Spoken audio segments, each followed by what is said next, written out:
ಆತ್ಮೀಯ ವಿದ್ಯಾರ್ಥಿಗಳೇ, Kannada class room ಚಾನಲ್ಗೆ ಸ್ವಾಗತ. ಇವತ್ತಿನ ವಿಡಿಯೋದಲ್ಲಿ 8ನೇ ತರಗತಿ ಗಣಿತ ಅಧ್ಯಾಯ 4 ಚತುರ್ಭುಜಗಳು, ಈ ಅಧ್ಯಾಯದ ನಿರ್ಧಾರಕ 4 ಇದರ ವಿವರಣೆ ಮತ್ತು ಯಾವ ರೀತಿಯಲ್ಲಿ ಇದನ್ನು ಸಾಧಿಸಬಹುದು ಅಂತ ಹೇಳಿ ನೋಡುವ. ಈ ನಿರ್ಧಾರಕ 4 ನಾವು ಅರ್ಥ ಮಾಡಿಕೊಳ್ಳುವ ಮೊದಲು ಇಲ್ಲಿ ಕೆಲವೊಂದು ಗುಣಲಕ್ಷಣದ ಬಗ್ಗೆ ಹೇಳಿದ್ದಾರೆ. ಆಯತ, ನಾವು ಹಿಂದಿನ ವಿಡಿಯೋದಲ್ಲಿ ಆಯತದ ಆಕೃತಿಯ ಬಗ್ಗೆ ಕಲ್ತಿದ್ದೇವೆ. ಈ ಆಯತ ಎನ್ನುವಂತ ಆಕೃತಿ ಏನಾಗಿದೆ, ಇದು ಒಂದು ಚತುರ್ಭುಜ ಆಗಿದೆ. ಹಾಗೆ ಆಯತದ ನೀವು ಕರ್ಣಗಳನ್ನು ತೆಗೆದುಕೊಂಡ್ರೆ ಇದನ್ನ ನಾವು ಕರ್ಣ ಅಂತ ಹೇಳ್ತೇವೆ. ಇಲ್ಲಿರುವಂತ ಈ ಆಕೃತಿಯನ್ನ, ಸೊ ಈ ಕರ್ಣಗಳನ್ನ ನೀವು ತೆಗೆದುಕೊಂಡ್ರೆ ಈ ಕರ್ಣಗಳು ಒಂದಕ್ಕೊಂದು ಸಮವಾಗಿರ್ತದೆ, ಇವುಗಳ ಉದ್ದ ಒಂದೇ ರೀತಿಯಾಗಿರ್ತದೆ. ಹಾಗೆ ಇವುಗಳು ಪರಸ್ಪರ ಅರ್ಧಿಸುತ್ತದೆ, ಅಂದ್ರೆ ಅದನ್ನ ಸಮಭಾಗಗಳಾಗಿ ವಿಂಗಡಿಸುತ್ತದೆ ಅಂತ ಹೇಳಿ ನಾವು ಕಲ್ತಿದ್ದೇವೆ. ಹಾಗೆ ಆಯತದ ಅಭಿಮುಖ ಬಾಹುಗಳು ಸಮವಾಗಿರ್ತದೆ. ನಂತರ ಅದರ ಜೊತೆಗೆ ಆಯತದಲ್ಲಿರುವಂತ ಕೋನಗಳು ಏನಾಗಿರ್ತದೆ, 90 ಡಿಗ್ರಿ ಆಗಿರ್ತದೆ. ಇದು ಆಯತಕ್ಕೆ ಹೊಂದಿಕೊಂಡು ಇರುವಂತ ಗುಣಲಕ್ಷಣ. ನಂತರ ಈ ನಿರ್ಧಾರಕ 4 ಏನನ್ನ ಹೇಳ್ತದೆ ಅಂದ್ರೆ, ಈಗ ಯಾವುದೇ ಒಂದು ನೀವು ಚತುರ್ಭುಜವನ್ನ ತೆಗೆದುಕೊಂಡಿರಿ ಅಂತ ಅಂದುಕೊಳ್ಳುವ, ಆ ಚತುರ್ಭುಜದ ಎಲ್ಲಾ ಕೋನಗಳು 90 ಡಿಗ್ರಿ ಆಗಿದೆ. ಸೊ ಎಲ್ಲಾ ಕೋನಗಳು 90 ಡಿಗ್ರಿ ಆಗಿದ್ರೆ ಅದು ಯಾವ ಆಕೃತಿಯನ್ನ ಉಂಟು ಮಾಡ್ತದೆ ಅಂತ ಹೇಳಿ ನಾವಿಲ್ಲಿ ಕಂಡುಹಿಡಿಯಬೇಕು. ಅದು ಆಯತ ಆಗ್ತದ ಅಥವಾ ಚೌಕ ಆಗ್ತದ ಅಥವಾ ಯಾವ ಹೊಸ ಆಕೃತಿಯನ್ನ ಅದು ಉಂಟು ಮಾಡ್ತದೆ ಅಂತ ಹೇಳಿ ನಾವು ಕಂಡುಹಿಡಿಯಬೇಕು. ಅದು ನಿರ್ಧಾರಕ 4. ಸೊ ಈ ನಿರ್ಧಾರಕ 4 ಏನಿದೆ, ಇದಕ್ಕೆ ಹೊಂದಿಕೊಂಡು ಇರುವಂತಹ ವಿವರಣೆಯನ್ನ ಇಲ್ಲಿ ಕೊಟ್ಟಿದ್ದಾರೆ. ಇಲ್ಲಿ ಹೈಲೈಟ್ ಮಾಡಿರುವಂತಹ ಕೆಲವೊಂದು ಪದಗಳನ್ನು ನೀವು ಕಾಣಬಹುದು. ಚತುರ್ಭುಜದ ಎಲ್ಲಾ ಕೋನಗಳು ಲಂಬ ಕೋನಗಳಾಗಿದ್ದರೆ ಅಭಿಮುಖ ಬಾಹುಗಳು ಅವುಗಳ ಅಳತೆಯಲ್ಲಿ ಸಮಾನವಾಗಿರುತ್ತವೆ. ಇದನ್ನ ನಾವು ನಿರ್ಧಾರಕ 4 ಅಂತ ಹೇಳ್ತೇವೆ. ಸೊ ಇದನ್ನ ನಾವೀಗ ಇಲ್ಲಿ ಪ್ರೂವ್ ಮಾಡಬೇಕು. ಸೊ ಪ್ರೂವ್ ಮಾಡಲಿಕ್ಕೆ ಮೊದಲಿಗೆ ಒಂದು ಚತುರ್ಭುಜವನ್ನ ತೆಗೆದುಕೊಳ್ಳುವ. ಹಾಗೆ ಈ ಚತುರ್ಭುಜದಲ್ಲಿ ಇರುವಂತ ಎಲ್ಲಾ ಕೋನಗಳು 90 ಡಿಗ್ರಿ ಆಗಿರಬೇಕು. ಸೊ ಆ ರೀತಿ ಇರುವಾಗೆ ನಾವು ಒಂದು ಚತುರ್ಭುಜವನ್ನ ತೆಗೆದುಕೊಳ್ಬೇಕು. ನಂತರ ಒಂದೊಂದಾಗಿ ಪ್ರೂವ್ ಮಾಡ್ತಾ ಹೋಗುವ. ಸೊ ಮೊದಲಿಗೆ ನಾನಿಲ್ಲಿ ಚತುರ್ಭುಜವನ್ನ ಬಿಡಿಸ್ತಾ ಇದ್ದೇನೆ. ಅಲ್ಲಿ ಕೊಟ್ಟಿರುವ ರೀತಿಯಲ್ಲಿ ನಿಮ್ಮ ಪುಸ್ತಕದಲ್ಲಿ ಯಾವ ರೀತಿಯಲ್ಲಿ ಕೊಟ್ಟಿದ್ದಾರೆ ಅದೇ ರೀತಿ ಚತುರ್ಭುಜವನ್ನ ಬಿಡಿಸುವ. ಸೊ ಎ, ಬಿ ಮತ್ತೆ ಸಿ, ಡಿ ಒಂದು ಚತುರ್ಭುಜ ಇದೆ. ಹಾಗೆ ಈ ಚತುರ್ಭುಜದ ಒಂದು ಕರ್ಣವನ್ನ ತೆಗೆದುಕೊಳ್ತೇನೆ, ಬಿ ಡಿ. ಅದೇ ರೀತಿ ಈ ಚತುರ್ಭುಜದ ಎಲ್ಲಾ ಕೋನಗಳು ಏನಾಗಿದೆ, 90 ಡಿಗ್ರಿ ಆಗಿದೆ. ಸೊ ಇದು ಯಾವ ರೀತಿಯ ಆಕೃತಿಯನ್ನು ಉಂಟು ಮಾಡ್ತದೆ ಅಂತ ಹೇಳಿ ನಾವಿಲ್ಲಿ ಕಂಡುಹಿಡಿಬೇಕು. ಸೊ ಇದನ್ನ ಕಂಡುಹಿಡಿಯಲಿಕ್ಕೆ ನಾವಿಲ್ಲಿ ಎರಡು ತ್ರಿಭುಜಗಳನ್ನ ತೆಗೆದುಕೊಳ್ಳುವ. ಒಂದು ತ್ರಿಭುಜ ಯಾವುದು, ತ್ರಿಭುಜ ಎ ಬಿ ಡಿ, ಈ ತ್ರಿಭುಜವನ್ನ ತೆಗೆದುಕೊಳ್ಳುವ. ನಂತರ ಇನ್ನೊಂದು ತ್ರಿಭುಜ ಬಿ ಸಿ ಡಿ, ಈ ತ್ರಿಭುಜ. ಈ ರೀತಿಯಲ್ಲಿ ಎರಡು ತ್ರಿಭುಜಗಳನ್ನ ತೆಗೆದುಕೊಳ್ಳುವ. ಸೊ ಈ ಎರಡು ತ್ರಿಭುಜಗಳ ಚಿತ್ರವನ್ನ ನಾನಿಲ್ಲಿ ಮಾಡ್ತಾ ಇದ್ದೇನೆ. ಈ ಚತುರ್ಭುಜದಿಂದ ತೆಗೆದು ಒಂದು ತ್ರಿಭುಜ ಎ ಬಿ ಡಿ ಆಗಿದೆ. ಹಾಗೆ ಇನ್ನೊಂದು ತ್ರಿಭುಜ ಯಾವುದು, ಇನ್ನೊಂದು ತ್ರಿಭುಜ ಇಲ್ಲಿರುವಂತ ಇನ್ನೊಂದು ಭಾಗ ಬಿ ಸಿ ಹಾಗೆ ಡಿ ಆಗಿದೆ. ಈ ರೀತಿಯಲ್ಲಿ ತೆಗೆದುಕೊಳ್ತಾ ಇದ್ದೇವೆ. ನಂತರ ಇದರ ವಿವರಣೆಯನ್ನ ಈಗ ಬರೀತಾ ಹೋಗುವ. ಸೊ ಮೊದಲಿಗೆ ನಾವೇನ್ ಮಾಡ್ಬೇಕು, ಎರಡು ತ್ರಿಭುಜಗಳನ್ನ ತೆಗೆದುಕೊಳ್ಬೇಕು.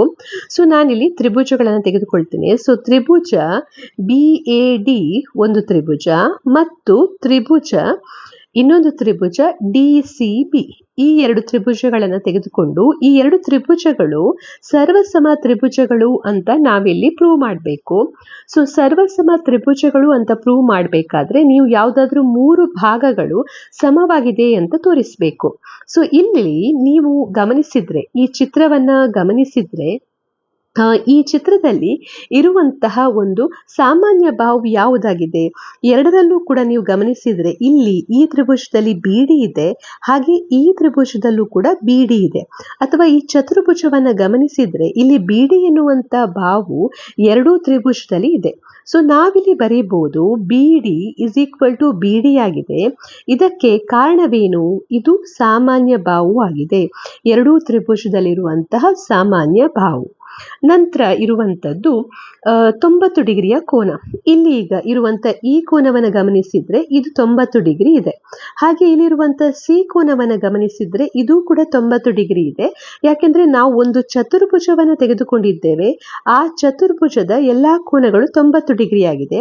ಹಾಗಾಗಿ ನಾವಿಲ್ಲಿ ಹೇಳ್ಬೋದು BAD ತ್ರಿಭುಜದ ಎ ಹಾಗೆ DCB ತ್ರಿಭುಜದ ಕೋನ ಸಿ ಇವೆರಡೂ ಸಮವಾಗಿದೆ. ಇವೆರಡು ಯಾವುದಕ್ಕೆ ಸಮವಾಗಿದೆ? 90 ಡಿಗ್ರಿಗೆ ಸಮವಾಗಿದೆ. ನಂತರ ನೀವಿಲ್ಲಿ ಗಮನಿಸಿದ್ರೆ ಈ ಚತುರ್ಭುಜದ ಚಿತ್ರ ಏನಿದೆ, ಈ ಚಿತ್ರವನ್ನ ಗಮನಿಸಿದ್ರೆ ಈ ಚಿತ್ರದಲ್ಲಿ ನಾವು ಹೇಳ್ಬೋದು ಈ ಕೋನ ಇಲ್ಲಿರುವಂತಹ ಈ ಕೋನ ಇಡೀ ಕೋನ ಅಲ್ಲ, ಕೇವಲ ಈ ಕೋನವು ಇದಕ್ಕೆ ಸಮವಾಗಿದೆ ಅಂತ ನಾವು ಹೇಳ್ಬೋದು. ಅಂದ್ರೆ ಇದನ್ನ ಕೋನ 1 ಅಂತ ತೆಗೆದುಕೊಂಡ್ರೆ, ಇದನ್ನ ಕೋನ 2 ಅಂತ ತೆಗೆದುಕೊಂಡ್ರೆ ನಾವಿಲ್ಲಿ ಬರೆಯುವಾಗ ಹೇಳ್ಬೋದು ಇಲ್ಲಿರುವಂತ ಈ ಕೋನ ಏನಿದೆ, ಈ ತ್ರಿಭುಜವನ್ನು ತೆಗೆದುಕೊಂಡ್ರೆ ಹಾಗೆ ಈ ಕೋನ ಇದು 1 ಅಂತ ತೆಗೆದುಕೊಂಡ್ರೆ, ಇದು 2 ಅಂತ ತೆಗೆದುಕೊಂಡ್ರೆ ಕೋನ 1 ಇಸ್ ಈಕ್ವಲ್ ಟು ಕೋನ 2 ಅಂತ ಹೇಳ್ಬೋದು. ಸೊ ಇದು ಹೇಗೆ ಅಂತ ಹೇಳಿ ನಾವೀಗ ಇಲ್ಲಿ ಪ್ರೂವ್ ಮಾಡುವ. ಇದರ ಪ್ರೂಫ್ ಅನ್ನ ಇಲ್ಲಿ ಬರೀತಾ ಇದ್ದೇನೆ. ಕೋನ 1 ಇಸ್ ಈಕ್ವಲ್ ಟು ಕೋನ 2 ಹೇಗೆ ಅಂತೇಳಿ. ಸೊ ಇದನ್ನ ಪ್ರೂವ್ ಮಾಡ್ಲಿಕ್ಕೋಸ್ಕರ ಮೊದಲಿಗೆ ನೀವು ಈ ಚತುರ್ಭುಜವನ್ನ ಗಮನಿಸಿ. ಈ ಚತುರ್ಭುಜದಲ್ಲಿ ಇಲ್ಲಿ ಕೋನ 1 ಅಂತ ಇದೆ. ಸೊ ಇಲ್ಲಿರುವಂತ ಈ ಕೋನವನ್ನ ನಾನು ಕೋನ 3 ಅಂತ ತೆಗೆದುಕೊಳ್ತೇನೆ. ಸೊ ಈಗ ಇಲ್ಲಿ ಇದು ಕೋನ 1 ಆಗಿದೆ, ಇದು 3 ಆಗಿದೆ. ಹಾಗೆ ಇದು ಇಡೀ ಕೋನ ಏನಂತ ಹೇಳ್ಬೋದು? ನಾವು 1+3 ಅಂತ ಹೇಳ್ಬೋದು. ಅದೇ ರೀತಿ ನಾವು ಕೋನ ಬಿ ಅನ್ನ ಒಟ್ಟಾಗಿ 90 ಡಿಗ್ರಿ ಅಂತ ತೆಗೆದುಕೊಂಡಿದ್ದೇವೆ.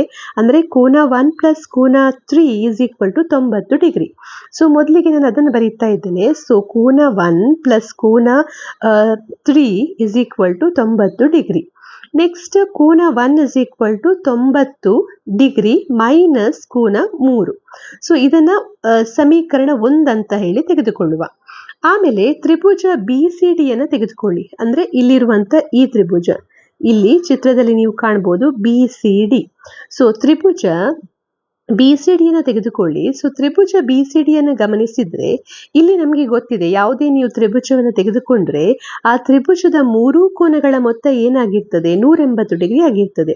ಸೊ ಇಲ್ಲಿ BCD ತ್ರಿಭುಜವನ್ನು ನೀವು ಗಮನಿಸಿದ್ರೆ ಇಲ್ಲಿ ಒಂದು ಕೋನ C ಆಗಿದೆ, ಅದು 90 ಡಿಗ್ರಿ, ಇನ್ನೊಂದು ಕೋನ 2, ಇನ್ನೊಂದು ಕೋನ 3.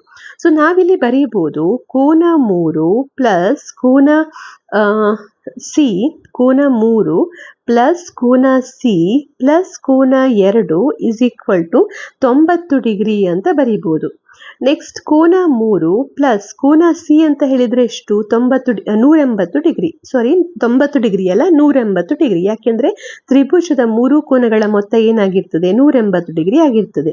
So 180 degree. ಸೊ ಕೋನ 3 ಪ್ಲಸ್ ಕೋನ 2 is equal to 180 degree minus 90 degree. ಅಂದ್ರೆ ಕೋನ 3 ಪ್ಲಸ್ ಕೋನ 2 is equal to 90 degree.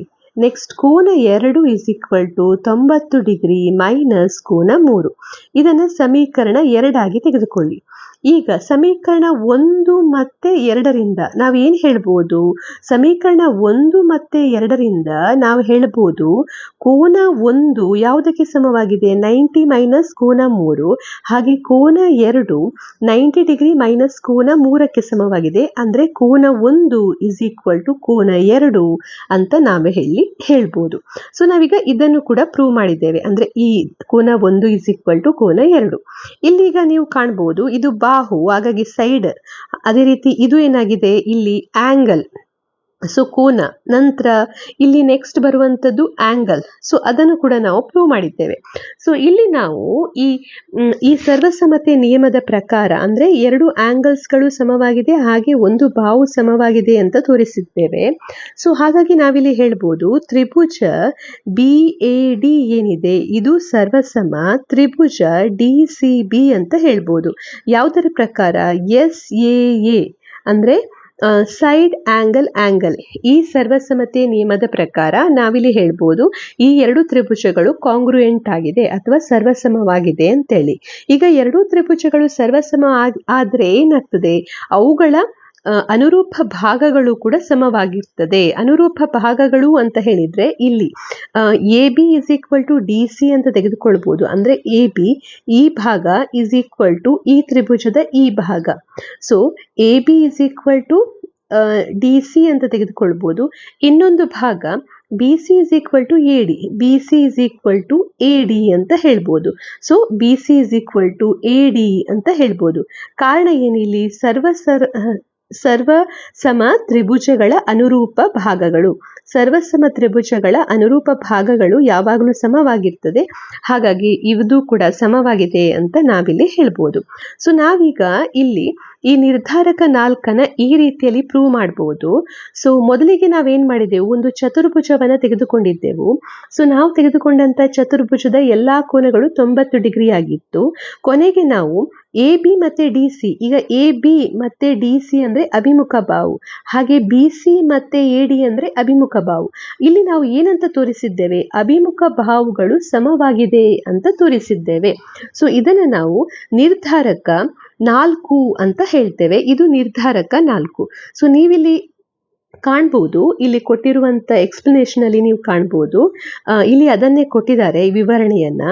So ಇಲ್ಲಿ ಕೋಕೋ ಬಾಹು ಅಂದ್ರೆ ಕೋಕೋಬಾ ಕೋನ ಬಾಹು ಈ ಸರ್ವಸಮತೆ ನಿಯಮದ ಪ್ರಕಾರ ನಾವು ಈ ತ್ರಿಭುಜ ಸರ್ವಸಮವಾಗಿದೆ ಅಂತ ಹೇಳ್ಬೋದು. ಆಗ ಇಲ್ಲಿರುವಂತ ಭಾಗಗಳು ಕೂಡ ಸಮವಾಗಿರ್ತದೆ.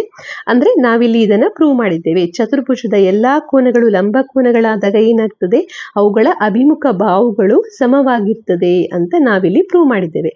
ಇದು ನಿರ್ಧಾರಕ 4. ಹಾಗೆ ನಿರ್ಧಾರಕ 4ಅಲ್ಲಿ ಒಂದು ಕ್ವಶನ್ ಅನ್ನ ಕೇಳಿದ್ದಾರೆ. ಏನಂದ್ರೆ ತ್ರಿಭುಜ ಬಿ ಎ ಡಿ ಸರ್ವಸಮ ತ್ರಿಭುಜ ಸಿ ಡಿ ಬಿ ಅಂತ ನಾವು ಬರೀಬಹುದಾ ಅಂತೇಳಿ. ಅಂದ್ರೆ ಇಲ್ಲಿ ಬರೆಯುವಾಗ ನಾವು ತ್ರಿಭುಜ ಬಿ ಎ ಡಿ ಸರ್ವಸಮ ತ್ರಿಭುಜ ಡಿ ಸಿ ಬಿ ಅಂತ ಬರೆದಿದ್ದೇವೆ. ಅದರ ಬದಲಿಗೆ ನಾವು ಸ್ವಲ್ಪ ಆಚೆಚೆ ಮಾಡಿ ಇಲ್ಲಿ ಬರೀಬಹುದಾ ಅಂತ ಕೇಳಿದ್ದಾರೆ. ಸೊ ಈ ರೀತಿ ನೀವು ಬರೀಲಿಕ್ಕೆ ಇಲ್ಲ, ಇದು ಈ ರೀತಿ ಬರೆದದ್ದು ತಪ್ಪಾಗ್ತದೆ. ಯಾಕೆ ಅಂದ್ರೆ ನಾವು ಈ ರೀತಿ ತ್ರಿಭುಜದ ಹೆಸರನ್ನ ಬರೆಯುವಾಗ ಯಾವಾಗಲೂ ಕೂಡ ಅನುರೂಪ ಭಾಗಗಳನ್ನು ತೆಗೆದುಕೊಳ್ಬೇಕು. ಇಲ್ಲಿ ನೀವು ಈ ತ್ರಿಭುಜವನ್ನ ಗಮನಿಸಿದ್ರೆ ನಾವು ತೆಗೆದುಕೊಂಡಂತ 2 ತ್ರಿಭುಜದಲ್ಲಿ ಕೋನ ಎ ಯಾವುದಕ್ಕೆ ಸಮವಾಗಿದೆ? ಕೋನ ಸಿ ಗೆ ಸಮವಾಗಿದೆ. ಅಂದ್ರೆ ಈ ತ್ರಿಭುಜದ ಕೋನ ಎ ಇಲ್ಲಿ ಮಧ್ಯದಲ್ಲಿದ್ರೆ ಇಲ್ಲಿ ಸಿ ಎನ್ನುವಂಥದ್ದು ಇಲ್ಲಿ ಮಧ್ಯದಲ್ಲಿ ಇರಬೇಕು. ಅದೇ ರೀತಿ ನಂತರ ನೀವು ತೆಗೆದುಕೊಂಡಂತ ಇನ್ನೊಂದು ಕೋನ 1 ಇಸ್ ಈಕ್ವಲ್ ಟು ಕೋನ 2 ಆಗಿದೆ. ಈಗ ಕೋನ 1 ಇಸ್ ಈಕ್ವಲ್ ಟು ಕೋನ 2 ಆಗಿದೆ ಅಂದ್ರೆ ಈ ಕೋನ. ಸೊ ಬಿ ಅದು ಕೂಡ ಹಾಗೆ, ಇಲ್ಲಿ ಬಿ ಅಂತ ಇದ್ರೆ ಇಲ್ಲಿ ಡಿ ಅಂತ ಇರಬೇಕು. ಸೊ ಯಾವುದನ್ನ ನೀವು ಸಮ ಅಂತ ಪ್ರೂವ್ ಮಾಡ್ತೀರಾ ಅದೇ ರೀತಿಯಲ್ಲಿ ನೀವು ತ್ರಿಭುಜದ ಹೆಸರನ್ನ ಬರೀಬೇಕು. ಅದನ್ನ ಬರೆಯುವಾಗ ಆಚೆಚೆ ಮಾಡಿ ಬರೆದ್ರೆ ಅದು ತಪ್ಪಾಗ್ತದೆ. ಸೊ ಇದು ನಿರ್ಧಾರಕ 4.